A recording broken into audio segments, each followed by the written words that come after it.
Doodlebud, not only is this a great looking pen, it can go from writing like this. Oh, doesn't that write nicely? To this. Nice. Okay, let's see what we're looking at here. This is the delivery to me that came from Osprey Pens. They reached out to me and wanted me to review their pen. And so this is a first for me. This is super exciting. They liked my channel and said, we want to send you one of our pens to review. So that was unexpected. And they also offered there's a discount coupon now. I got my own coupon code, thedoodlebud. So if you, after this, you're interested, want to check their stuff out, and you want to get yourself a pen, there's a 10% discount. Details will be in the description. So this is super cool for me today.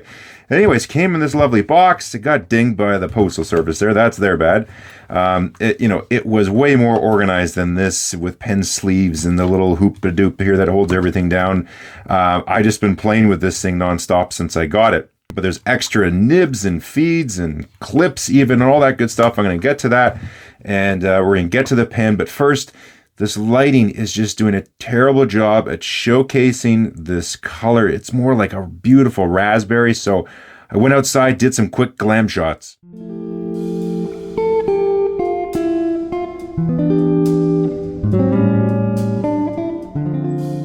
Alrighty, so let's run you through this bad boy. This is a pretty sweet pen. So this is an acrylic.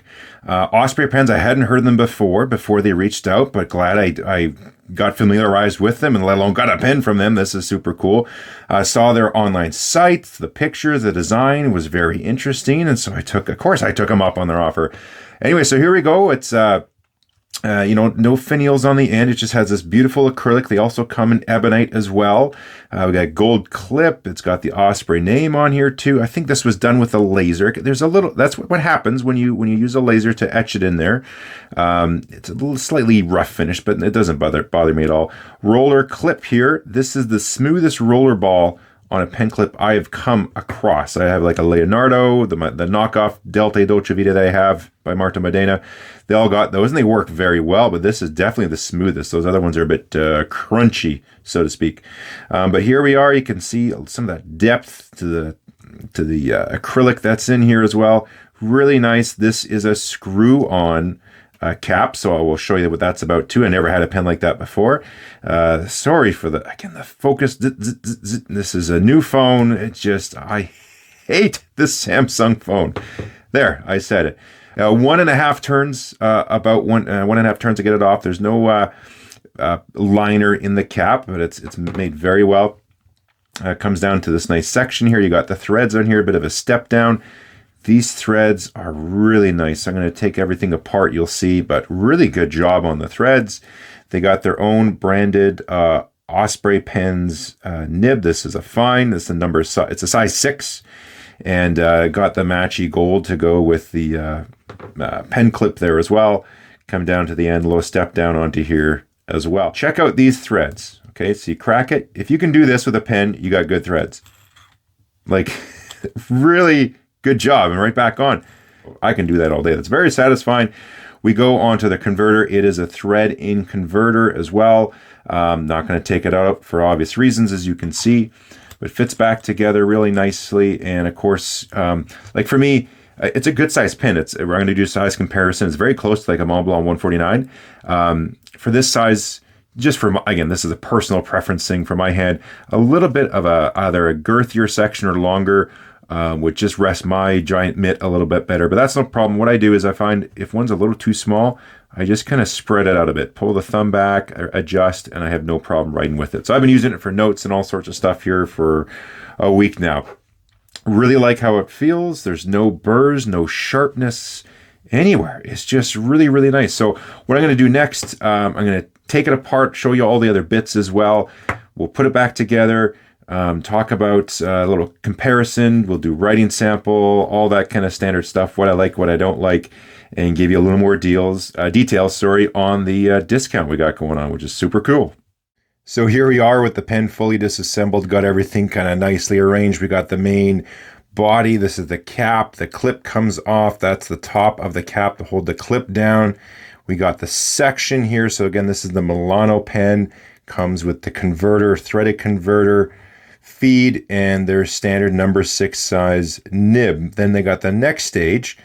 So this is what they kind of got going on. They call it the FlexPert. So what that essentially is, it comes with the whole section, nib, and feed unit together, and then you can add on an extra converter as well. So they did the whole shebang here with what they supplied me, so you can see everything.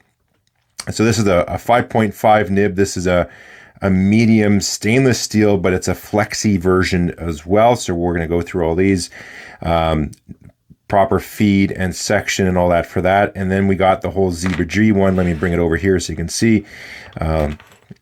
So yeah, same thing. It's got what they call the FlexPert as well. So it comes with the proper section, feed, and the nib, and then you can add on the converter. So now everything's just falling everywhere.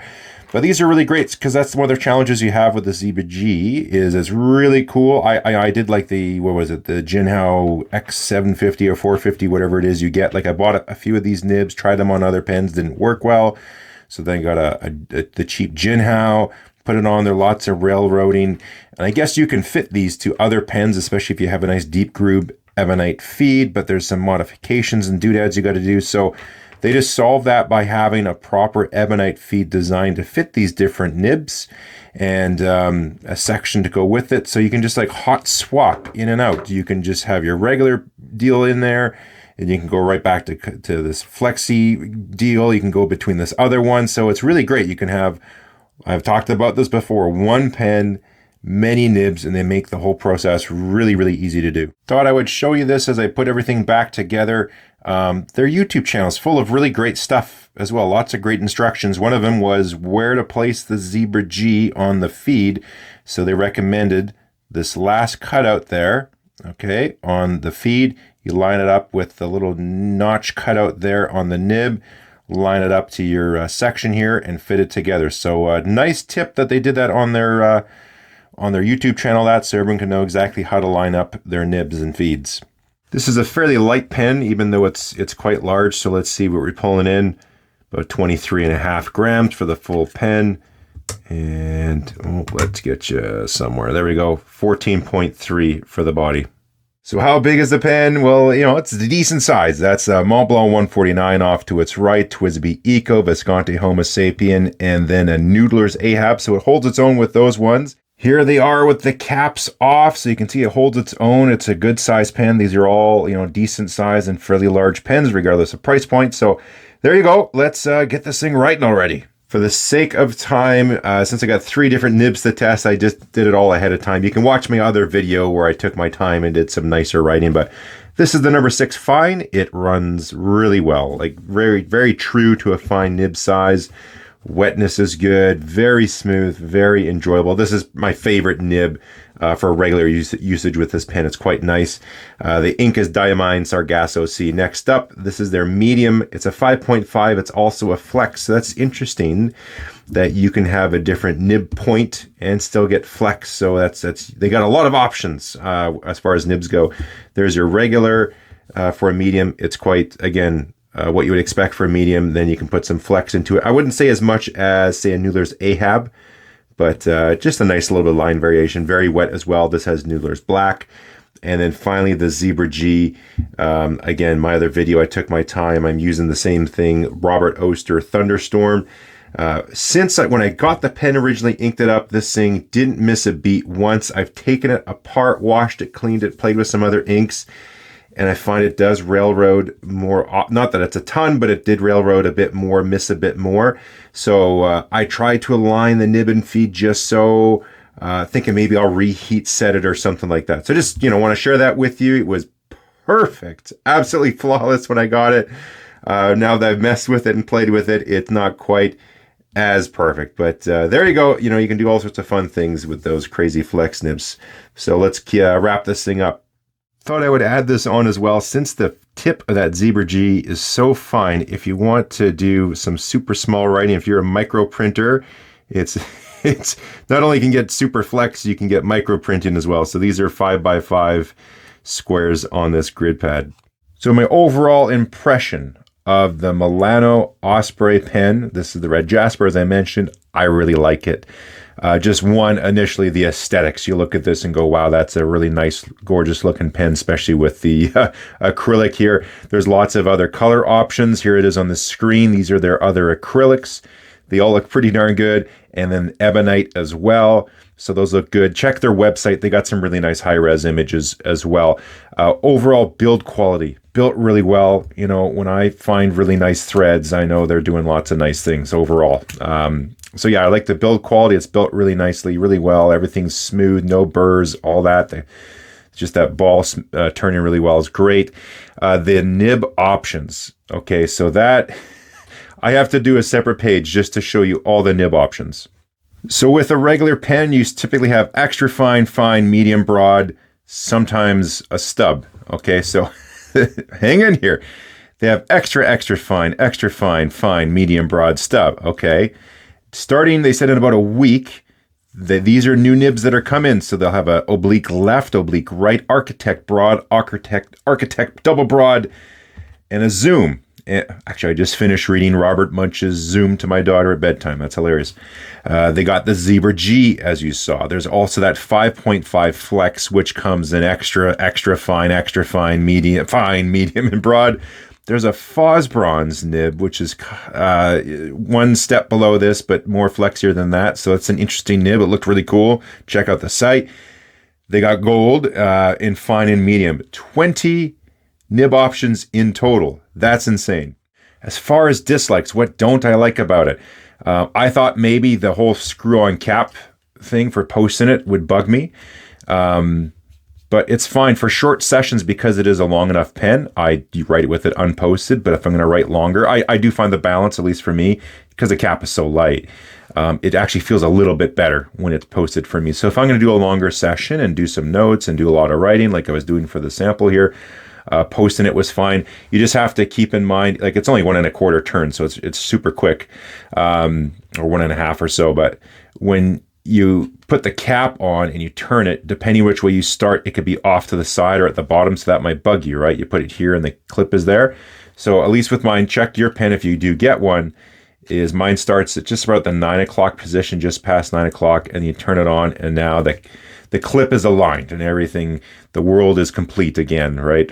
The only little teeny tiny nitpick I found, it's not even a problem right now, but I'll show you, it just has to do with this little clip here. So let's get you in close. The only little tiny observation I made, and it's not even a problem now, but I could see it being one maybe over time. Let's get you zoomed in. We really have to zoom in to see this. So the pen clip, as you can see, goes into the body.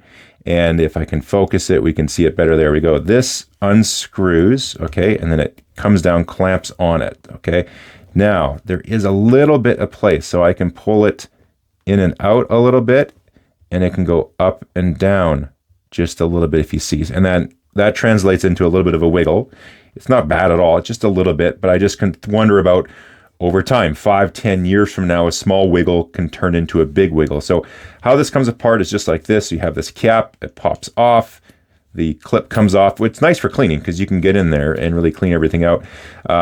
You can see there's that little notch. So that's there to provide relief for that clip and fit in there. They sent me another clip, so I thought I'll put this one back on here so you can, if you're wanting to get one of these and not sure what color clip you want, now you have a bit of a reference. So you put it down into that notch. It's a little tricky trying to fight around the camera here. Okay, you hold it down with your thumb and you screw this down. Now, one thing to watch out for when you do that, make sure that when you do this, that you're not over just a little bit. So if you were tightening this down and you were off over top that edge a bit and you snug it down without noticing, you could chip that corner, okay?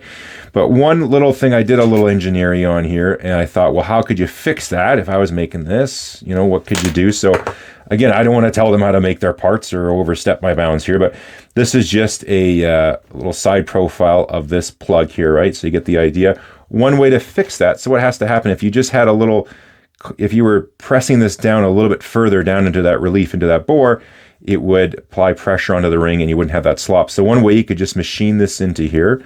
So this is done on a CNC lathe. I double checked with them. I could tell just by the construction and the quality of the threads, this has to be a CNC, and she confirmed with me it was.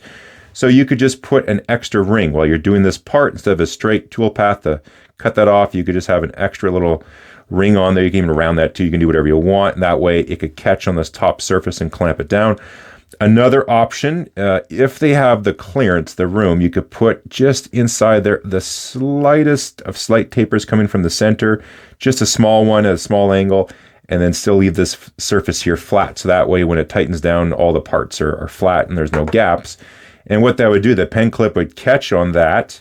That taper would catch it on the inside diameter and just drive it and catch it and drive it down and tighten it that way. And also it's kind of self-aligning. So that would be a cool little solution if they got the room for that. But anyways, they can play around with this and see maybe that would help or not, or just, I don't know what their tolerances in the tolerance build-up and clearances they need with all their parts, but that's just a quick observation I made. So thanks everybody for watching. Big thanks to Osprey Pens for hooking me up with your sweet pen to play with and review. So this was great. And I think they're really onto a great pen, not only just for looks and build quality, but just the myriad of nib options is so unique. And that whole, that FlexPort system where you can just pop in and out a whole assembled nib feed unit, even converter, and you're ready to go. I haven't seen that anywhere else. I think the pen community is really going to like this, and it's going to be well received once just more people hear about it. So there you go. If you're looking to pick it up, head over to ospreypens.com. Use the Doodlebud for 10% off your purchase. It's a one-time use per person code. So if you want to get a pen, they got different models, of course, but maybe get some extra nibs, you're debating about it, just get it all at the same time so you get 10% off everything. And also those other nibs are coming out in about a week or so. So let's hear some comments, and likes and subscribes are always welcome. Thanks again so much, everybody. We will catch you next time.